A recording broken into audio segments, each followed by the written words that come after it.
So aku dah nak pergi travel guys, pergi overseas. Jadi aku nak bawa yang ini, plug travel daripada Tesan. So yang ni daripada Tesan, aku dah pakai dah yang versi sebelum ni untuk aku punya mesin kopi, untuk aku punya plug-plug yang heavy duty.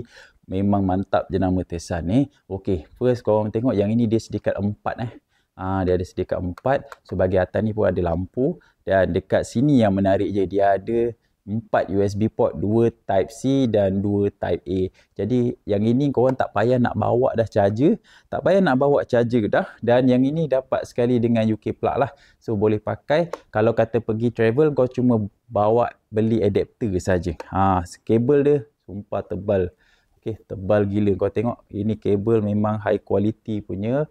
Jadi korang boleh pakai untuk heavy duty, dan dekat sini dia ada safety switch yang mana untuk onkan dia punya plug ni, korang just on dan off saja macam tu guys. Ini contoh bila aku dah pasang dekat plug. Ni contoh aku pasang dekat aku punya mini power station inverter saja.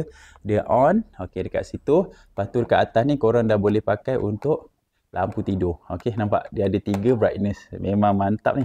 Ada 3 brightness, memang mantap untuk korang pasang untuk lampu tidur. Nampak? Cun guys. Lepas tu kat sini dia akan menyala lah. USB port dia akan menyala dekat sini. Korang boleh tengok. So boleh pakai untuk charge handphone, just bawa kabel sahaja. Jadi ni boleh guna sebagai lampu tidur, kerana setengah hotel dia tak ada lampu tidur yang, ataupun lampu tidur dia terang sangat-sangat. Jadi korang boleh gunakan benda ni untuk lampu tidur juga. Ada 4 plug port yang biasa dan 4 USB.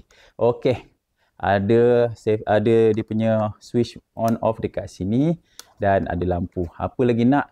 Mudah sangat nak pakai untuk travel. Jadi kalau berminat, korang dapatkan plug Tesan ni dekat link yang disediakan. Dan ada macam-macam version lagi yang jenis tower dan lain-lain. Tengok mana yang sesuai dengan korang punya kegunaan. Dapatkan sekarang.